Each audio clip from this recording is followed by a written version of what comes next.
For today's Canadian Grand Prix, the Formula One teams have reassembled in Montreal at the unique 2.73-mile Gilles Villeneuve Island circuit in the St. Lawrence River.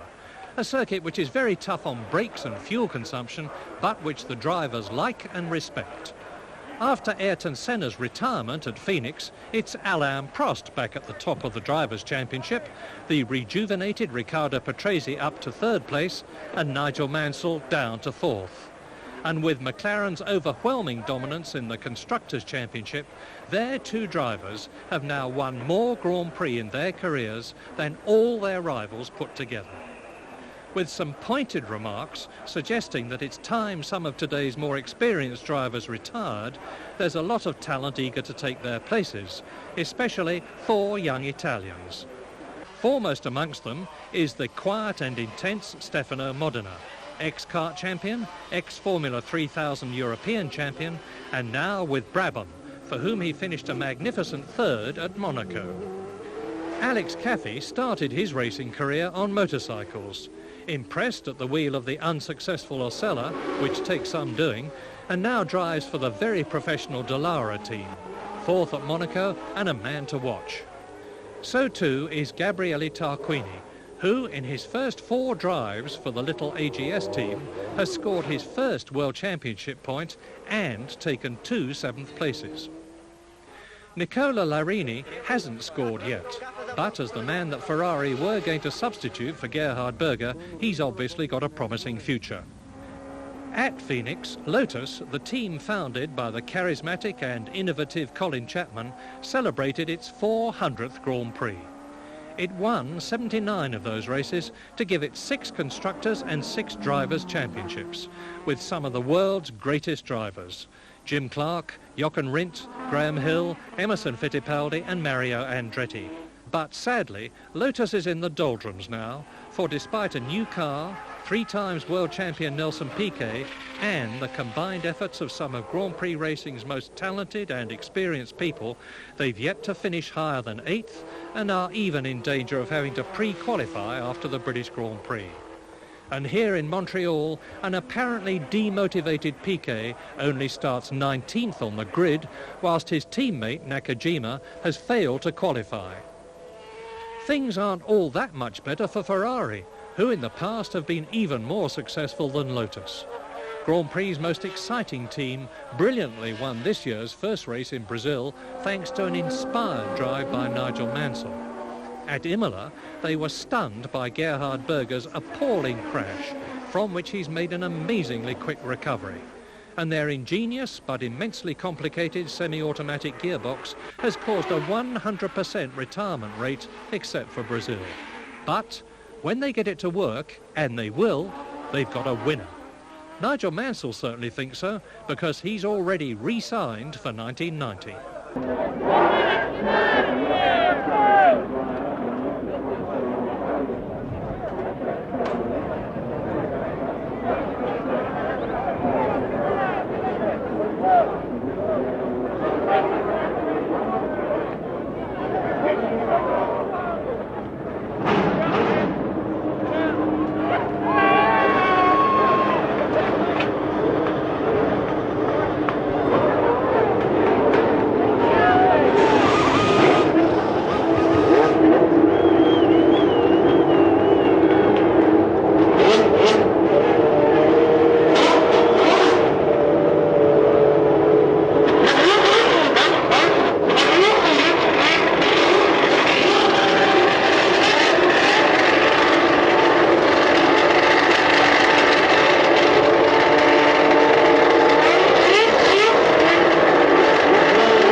situation because they will be starting a full lap back, but on the move, and as the lights go to green, Prost is in the lead, and Patrese is coming up right alongside Senna, who closes up on Prost back in second position, and at the hairpin it is Prost, Senna, Patrese and Berger going round in the Ferrari and coming up to take the Williams, and it is still Prost, Senna.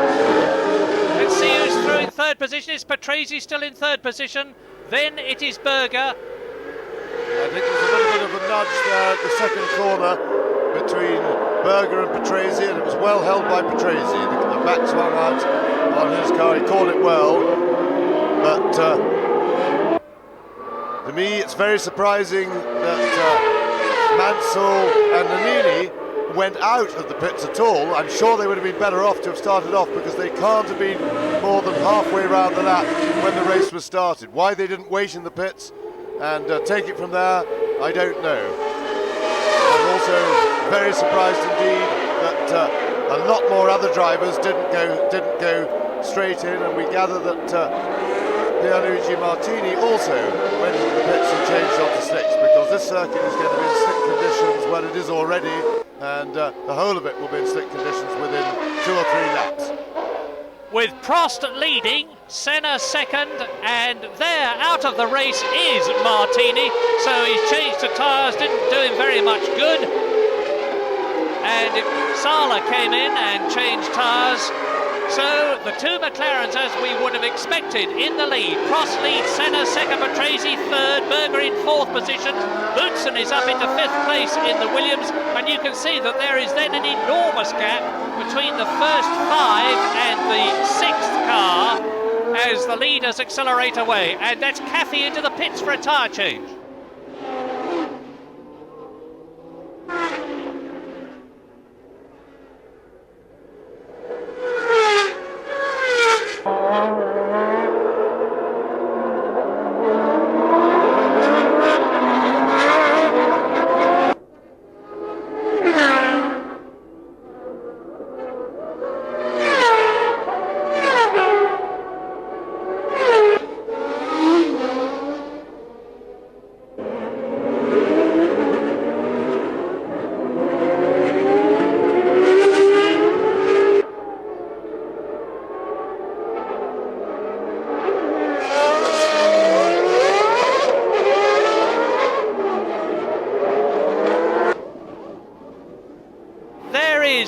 Nannini, who changed his tyres.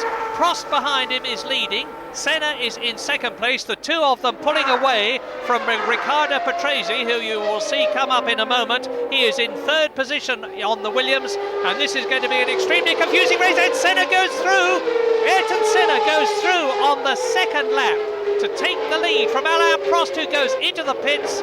And as I was saying, this is going to be a tremendously confusing race to follow because of the tyre changes. And I think Prost has done the right thing, and I think Senna will maybe pay for not following him into the pits. Now, Alain Prost has rejoined the race on the third lap in 17th position, and we will, of course, keep you posted. But how long can Senna keep going? How much of a lead can he build up before his wet weather tyres, with their very heavy tread, overheat and oblige him to come in through a reduction of grip? We are on lap 4 now. Senna leads, Patrese second, Boutsen third. In fourth position it is still Berger, fifth is still Alio. Up into sixth place has gone Jonathan Palmer. So 4 laps will have been completed, and Senna goes in. Lap 4, Ayrton Senna into the pits. Now, there should be, and very probably will be, a change of leader.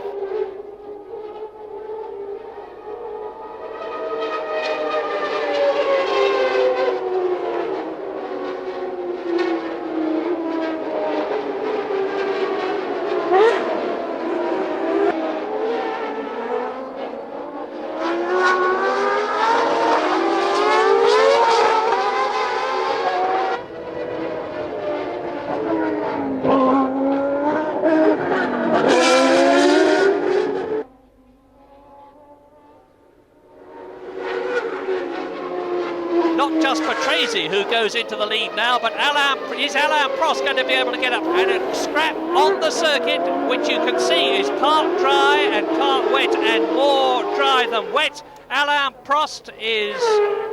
We're waiting for Prost to come through now, but meantime, the Williams are leading a Grand Prix for the first time in 1989. And Riccardo Patrese, the surprise of 1989, with 2 second places and a record lap in Brazil, is in front as Berger challenges Boutsen and takes that second place from him. Gerhard Berger up into second place. That's the highest he has been this season. Now, this is where the automatic gearbox of the Ferrari could well pay dividends, and you see the McLaren in the background in 4th position, and that gearbox could pay dividends because it is a much smoother change than you get with a manual box, and you can see how Berger on this, the 5th lap, is pulling away from Thierry Boutsen and closing up on Riccardo Patrese.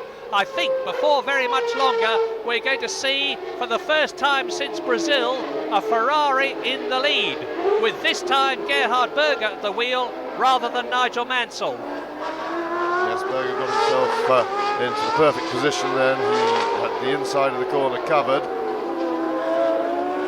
Gerhard going for the lead.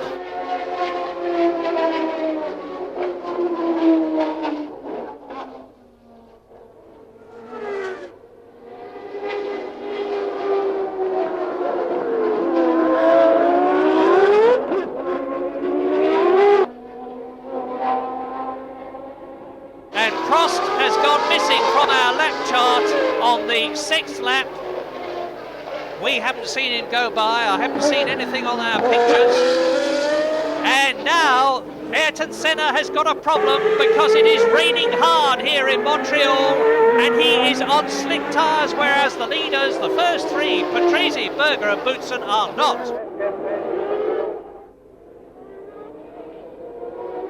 And that's Gabriel Tarquini, who's off into the tyre wall there. The car doesn't look particularly heavily damaged, looks like he just slid it off, and another slitherer we saw there just as we followed the leaders round. And here we see the replay of Tarquini's little brush with the tyre wall.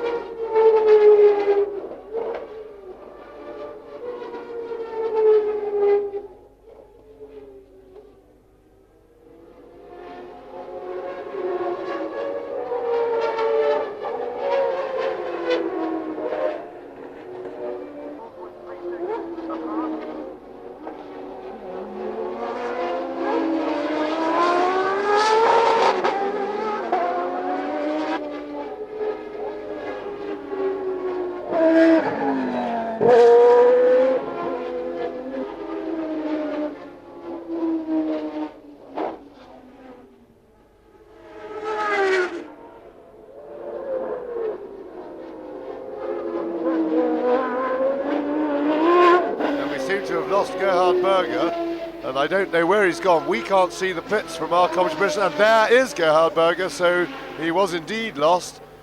He was challenging Riccardo Patrese for the lead.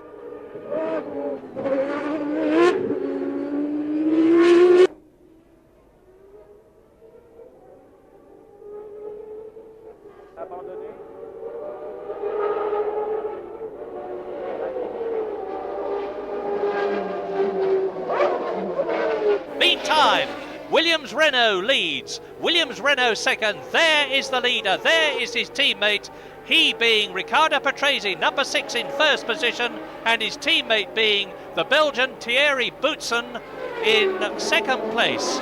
And Senna is still running on slick tyres in very wet conditions, and he surely must be coming into the pits. But in third position, it was Senna until he's gobbled up by somebody, which is going to be happening any moment now with Derek Warwick up into fourth place. I think probably what Senna is doing is, having made the change, is hoping that the rain will stop pretty quickly. The circuit still isn't too wet, and hope that he doesn't have to change back. But this race is turning really into a bit of a lottery because the weather is so changeable, it's impossible to predict it, and luck is going to play a very important part in this race, as well as judgment. There's the fastest lap for Ayrton Senna, which is an important testimony to the conditions, because that tells us that using slick tyres, dry weather tyres in these conditions is definitely the right way to be. So Senna is already on the quickest setup, and he's just taken second place. He has passed Thierry Boutsen, and he certainly pulled away a large amount from him. Senna is just 4 seconds behind Patrese, and I think he's bound to catch him, because and a tremendous traffic jam. And there's somebody off there. All I can tell you, it's a Minardi. Yeah, it's Sala, Louis Sala, the Spaniard, off. Marshall just running onto the track to remove some of the debris. He's forgotten a bit of it. That's a 150-mile-an-hour corner, and he slammed into the barrier very, very hard indeed. But mercifully, it was sideways, and it's raining again. So if Patrese can hang on those wet weather tyres, the gap between himself and Senna, no matter how brilliant Senna is bound to increase.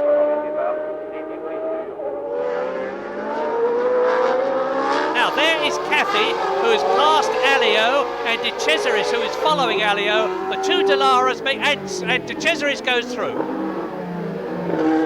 Well, this race really is a nightmare. I mean, it's raining 1 minute, not raining the next. What do you do? Because 1 minute you've got the flavour of the month if you're on wet tyres. The next minute you've got the flavour of the month if you're on dry tyres.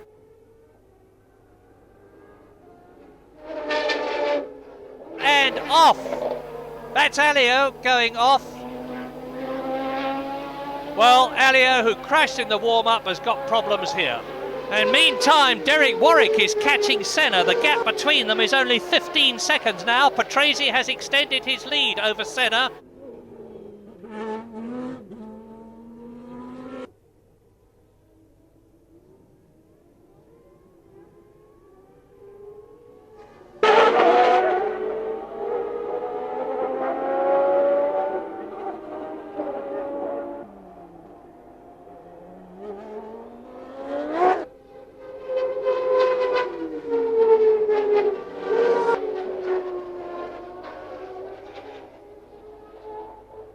That you're looking at now in second position to 10 seconds. So there's 25 seconds between Patrese, the leader, Senna, and Warwick in third position. And Senna, you can see he really has got problem. That will be a problem of grip. That's not a driver error, and he hasn't done himself any good picking up the wet there. Well, it is a driver error, to be fair. I mean, he braked too late, and because in fairness, he knows the conditions are changing all the time, and therefore you have to leave yourself a little leeway, but it was a very small error. He controlled it well, got the car on the move again, and lost probably no more than 2 seconds in that manoeuvre. Now you're looking at Caffey, De Cesaris and Larini, who are 4th, 5th and 6th. 4th Caffey, 5th De Cesaris, 6th Larini. I wouldn't like to be Caffey, because remember, Phoenix, as Larini goes up to try to take the Dallara, De Cesaris drove into Caffey, and that's Boutsen into the pits. He was in 7th position. Warwick is catching Senna all the time. Race order, lap 20. Patrese 10 seconds ahead as Boutsen goes out on wet tyres, you will notice.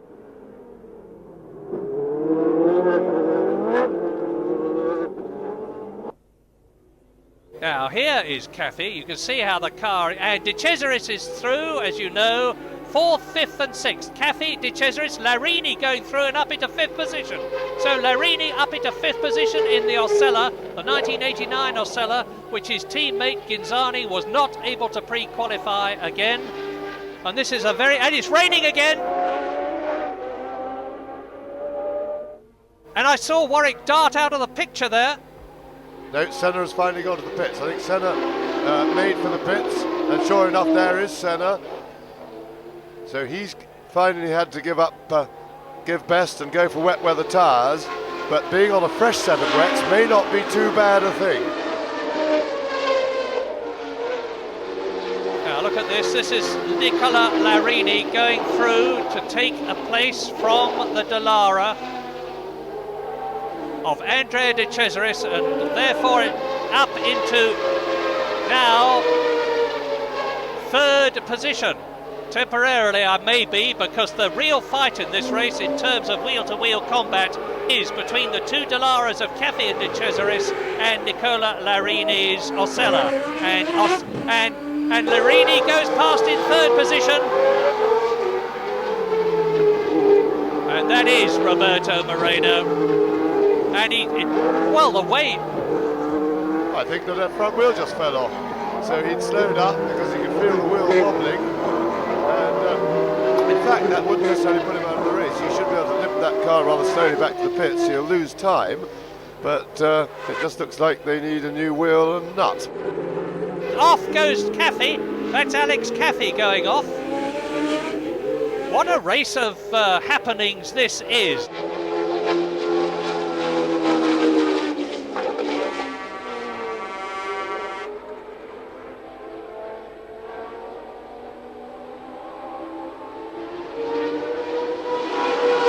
See the amount of spray being brought up now. Conditions really wet, and so no surprise that we saw Caffi having a little excursion there, because he is clearly on slick tyres, or dry weather tyres, and really it's now very definitely wet weather tyre situation. And there we see a spin. Caffi just emerging from yet another spin, and he is one of the ones on slick tyres, and this I think is a testimony to his relative inexperience, because he really should have been in and changed already. And his team's relative inexperience. Dallara are only in their second full season of Grand Prix racing, the Scuderia Italia, but nevertheless they made a real mark on Grand Prix racing with an excellent design, the original of which was done by Sergio Rinland, currently with the Brabham team. Race leader, here he is, Riccardo Patrese. It's now lap 26. He has led from lap 4. And it's Warwick in second place. It is Larini in third position. It's Senna in fourth place. It's Arnoux in fifth position. It's Dana in sixth position. And Senna is catching Patrese.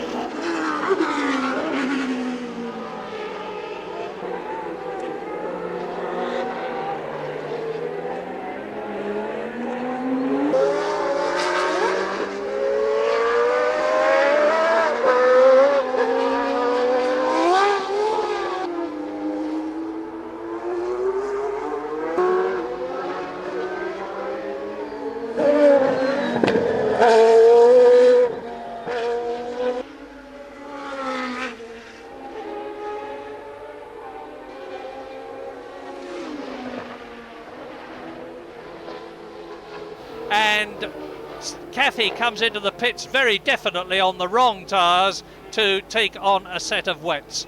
Well, there have already been more pit stops here in Canada than I should think we've had in all the previous 5 Grand Prix put together. And it's certainly making a dramatic, exciting and interesting race out of it as Boutsen closes on Arnoux, looking for that 5th position.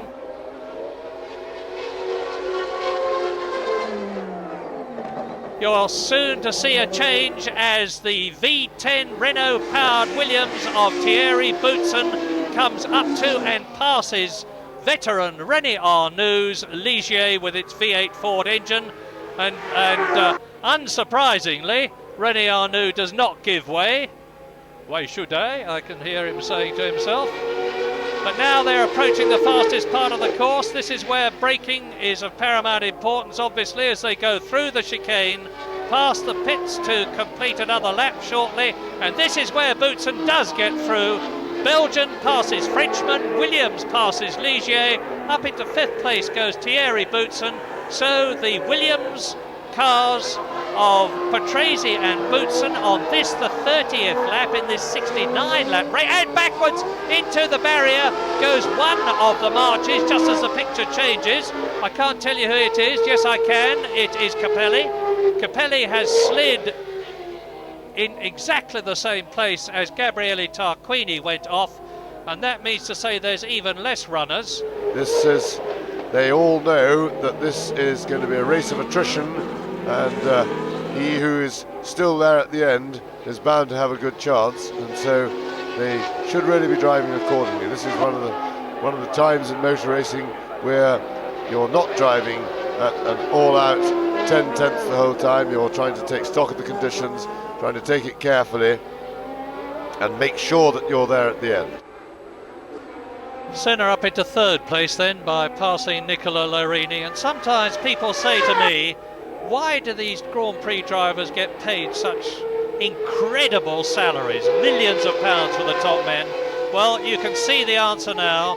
Imagine trying to control over 650 horsepower in a very lightweight car on conditions like this, and Riccardo Patrese is now 19 seconds ahead of Derek Warwick in second position. So there's an interesting situation there. 22 seconds between Derek Warwick and Senna.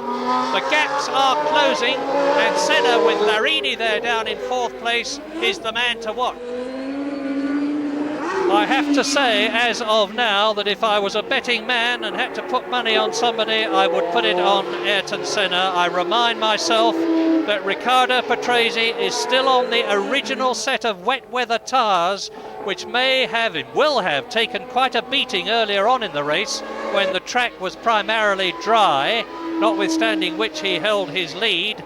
But there is Boutsen spinning, a 360-degree spin. Thierry Boutsen coming up to try to pass the Dallara, lost it, but he didn't touch anything, and I have little doubt that he will just have to point it in the right direction, feed in the power, and blast away again. As René Arnoux now, number 25, being chased by Andrea de Cesaris. Well, this could be interesting. René Arnoux, the famous blocker, and Andrea de Cesaris, the famous pusher-offer, fighting for points and positions in the World Championship. I hope we stay with it. René Arnoux. Absolutely, this is one not to miss, the blocker and the blinker. And here they come. René Arnoux. And the gap between Patrese and Warwick has been reduced even further, with de Cesaris closing on Arnoux. Warwick is only 12 seconds now behind Riccardo Patrese as de Cesaris bobs about immediately behind Arnoux. But of course it's terribly difficult, because the closer he gets, de Cesaris, to Arnoux, the more spray there is to look through, and he's going through. And not many people get away with that so successfully. So well done, René Arnoux. He got along the inside and got through quite cleanly.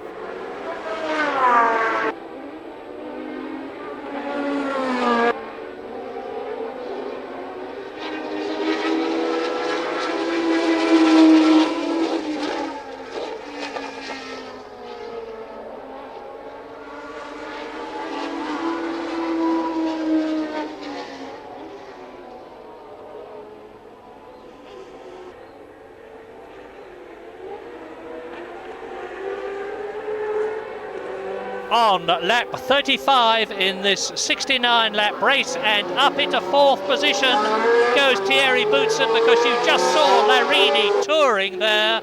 What a pity, because he was going extremely well, and Osella really do deserve some encouragement. Lap 35, race order. Riccardo Patrese leads, but he's being caught by Warwick. There is Patrese. Into the pits. Warwick is going to take the lead. I was right. Patrese's original set of wet weather tyres have worn. But the race order now is Derek Warwick leading. Up into second place on lap 36 out of 69 goes Ayrton Senna. Down to third position, having changed his wet weather tyres to another set, Riccardo Patrese. Fourth is Thierry Boutsen. In fifth position it is Andrea de Cesaris, and in sixth position it is René Arnoux. So there is Derek Warwick. For the first time since he drove for Renault, he is leading a Grand Prix. Both the Ferraris are out. Alain Prost was out very early on, and the lead is about to change, I think. Yes, Senna, who's been catching Warwick really hand over fist for the last few laps, some 4 seconds a lap or more. Senna is now poised to bounce, but remember, he won't be in a hurry. The visibility is very poor running in somebody else's spray. He knows how much quicker than Warwick he can go, and he won't want to take any chances. He's driven a mature race and not taking any chances, but he's done that without a chance. He didn't show much patience at all. 3 times world champion Nelson Piquet in the yellow Lotus, charging to try and catch and get past René Arnoux, who is in 7th place. So Arnoux, with the rear of the Ligier twitching, imagine what it's like in these cars. 650 horsepower behind the drivers, very, very little grip, very light cars, minimum visibility, either because you're driving through a solid wall of spray or because your visor is lifted up.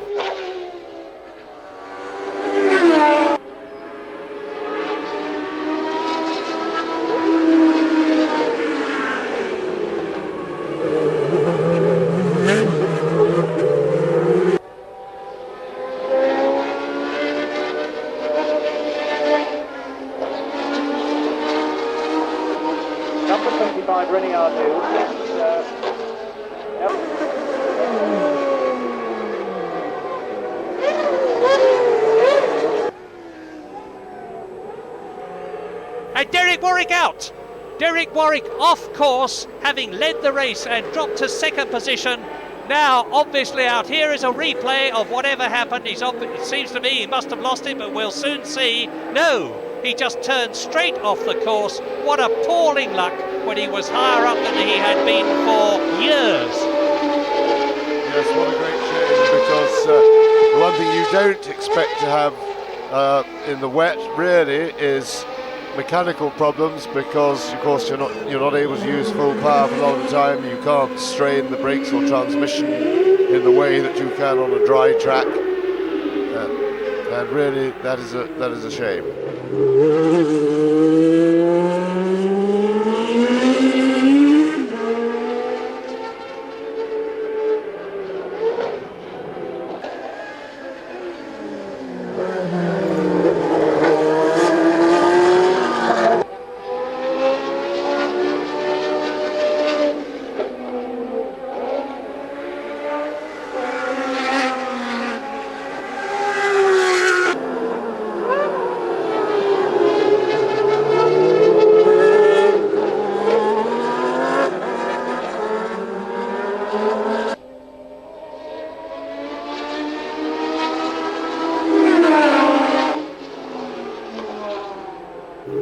Going through to get past René Arnoux, having sized up the Frenchman and where he could get past the Ligier.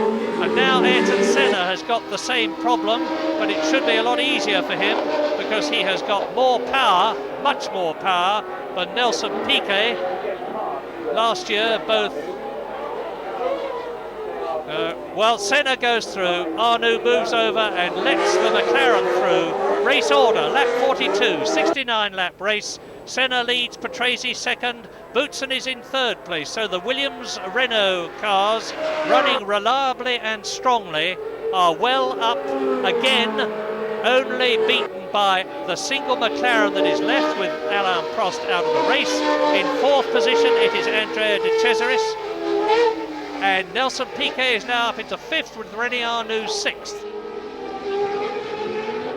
Some of you may be wondering what became of Alain Prost in this race. Well, that's a very good question, because so are we. He disappeared after something like the 3rd or 4th lap of the race, having led the race away from pole position, made his pit stop straight away at the end of the 1st lap, and then a couple of laps later he simply disappeared, and we've had no message as to what became of him. We didn't see his car parked anywhere. He just simply vanished.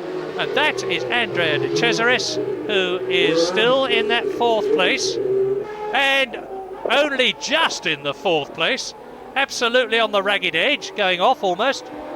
Going off, a fine piece of rallycross there by de Cesaris, rather entertaining. He just seemed to, here we go, and we get a chance to see this masterly piece of rallycross driving yet again. Now he's no longer on the prepared surface, he's grass cutting, but to his credit, at least he kept the car straight, bounced it around a bit, and continues almost with undiminished speed. Now we're going to see something interesting. Piquet is catching Danner, who is in 8th place. Piquet's 5th, and Danner is the slowest man of these four, and you can see already that Patrese is up with Piquet. Boutsen is up with Patrese. They're all three of them catching Danner. Piquet is passing the German now and is through. Boutsen goes through. Thierry Boutsen up into 2nd place ahead of Patrese. So, Boutsen took his opportunity.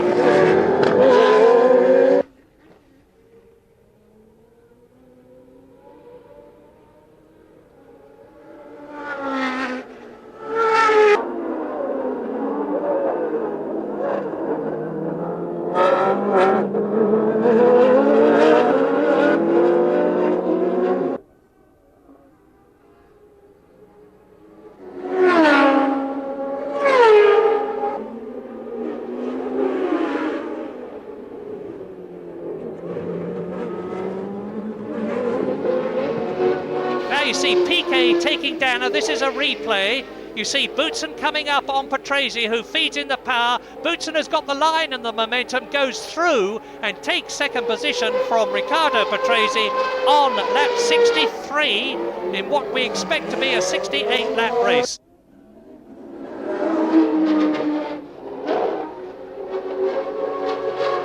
And Senna stopped. Senna is in trouble. And could this be fuel? The speed was marginal for the race. Senna out of the race with only 2 or possibly 3 laps to go. What a sensational development for the 2nd race in succession. Ayrton Senna retires, but this time in the lead.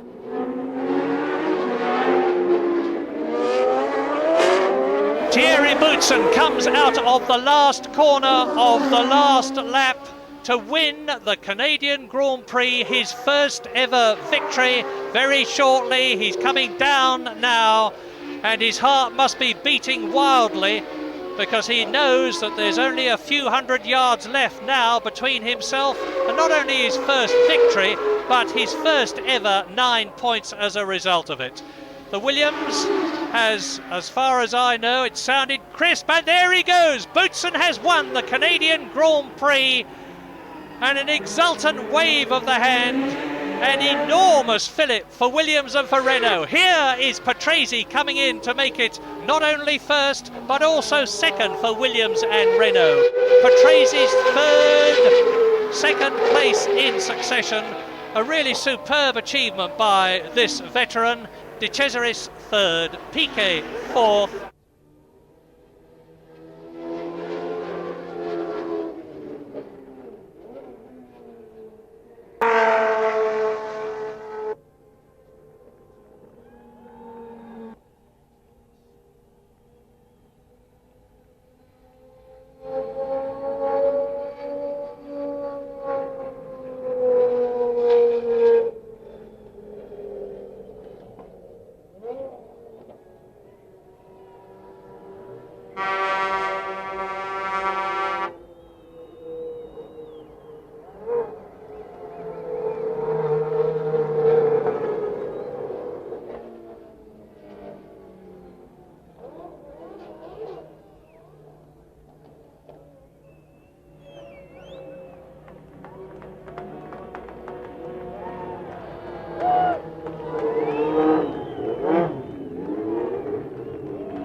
his trophy by Jacques Allard, president of Boutsen Brewery of Quebec.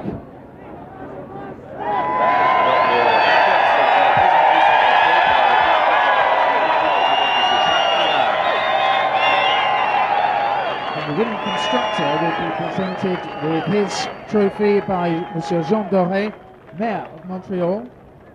In this case, the winning constructor represented by Renault. Alors, le trophée est présenté par le maire de Montréal, M. Jean Doré, le trophée du constructeur. And the second place driver will be presented with his trophy by M. Robert René, the president of the Treasury Board of Canada. Alors, c'est M. Robert René de Cotteret, président du Conseil du Trésor, qui présente le trophée à notre second pilote.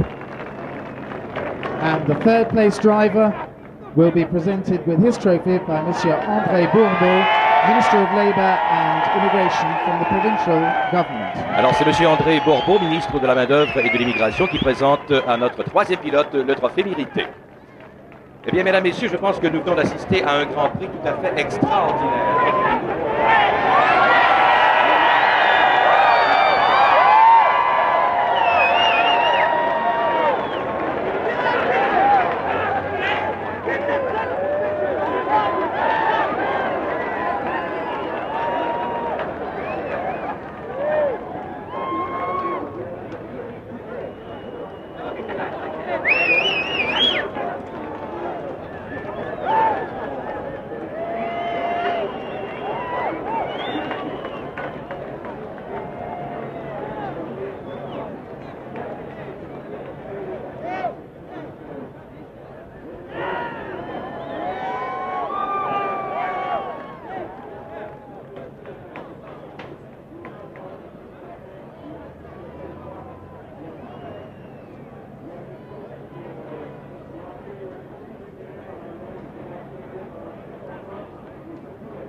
Trois premiers à la grille, plutôt à la ligne d'arrivée. Et celui qui a terminé premier, c'est une merveilleuse surprise qu'il nous réservait, Thierry Boutsen. Il y avait une conversation amusante, Thierry. Il y a des gens qui disaient que la course aurait dû être arrêtée. Ricardo peut-être disait ça. Vous n'étiez pas d'accord, bien sûr. Il fallait absolument continuer le plus longtemps possible parce que j'étais parti assez loin. J'avais perdu beaucoup de temps en début de course parce que je m'étais arrêté pour changer de pneu vu que j'avais un problème avec les pneus avant la première fois. Ma voiture n'était pas tout à fait bien réglée quand il faisait sec avec les pneus pluie. Et puis finalement, la voiture a marché de mieux en mieux. J'ai remonté un peu tout le monde comme ça et j'ai terminé assez bien, sans aucun problème avec la voiture. J'étais vraiment content. Thierry, vous avez donné un très beau spectacle vers les derniers tours de la course. Parlez-nous un petit peu de cette rivalité qu'il y avait entre vous deux là. Mais Ricardo avait un petit problème avec la voiture, ce qui fait qu'il était un peu plus loin que moi. Je reprenais une seconde et demie par tour. Et quand j'ai vu ça, j'ai attaqué le plus possible. J'ai vraiment tout donné. Je me dis ici, ça passe ou ça casse pour essayer de le dépasser, pour terminer deuxième à ce moment-là et puis premier. Et dans cette remontée, au début de la remontée, j'ai eu beaucoup de chance parce que j'ai fait un tête à queue dans la partie très rapide du circuit. Justement, pendant que vous parlez, simplement pour vous dire qu'on voit, les téléspectateurs canadiens voient votre bataille avec Ricardo. Ouais. Alors ça, ce sont de beaux moments. Et à quelques tours de la fin, je m'étais rapproché assez fort de lui. J'ai essayé de le passer plusieurs fois sans succès, dont une fois, c'était même assez limite parce que j'ai déroulé dans la terre pour l'éviter. Et lui ne m'ayant pas vu quand je passais à côté de lui, puis finalement je suis passé et j'avais la voie libre à ce moment-là. Mais Thierry, c'est formidable que vous ayez gagné ici parce que c'est une belle histoire avec le Québec depuis que vous êtes en Formule 1. Évidemment, vous êtes francophone, on vous a un peu adopté finalement.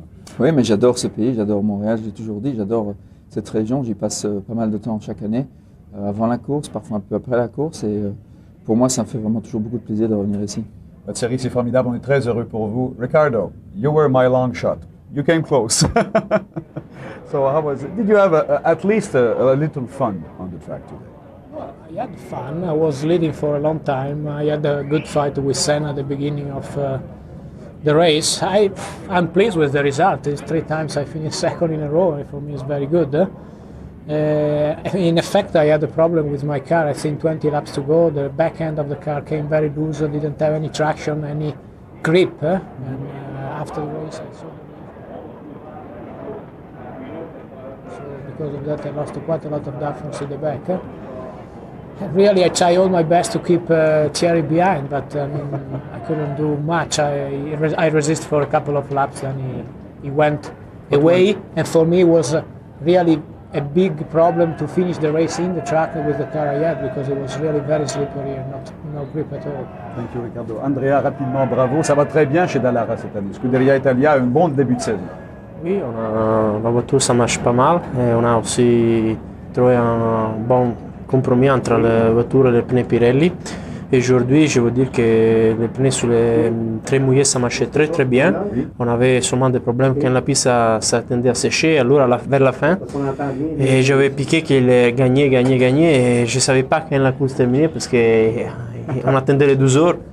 Et vraiment, il est arrivé très, très près de moi. Bravo Andrea, c'était une très belle course. Messieurs, bravo, bon retour en Europe et puis on va maintenant vous suivre sur les grands circuits rapides en Europe. Merci beaucoup. Merci. Voilà.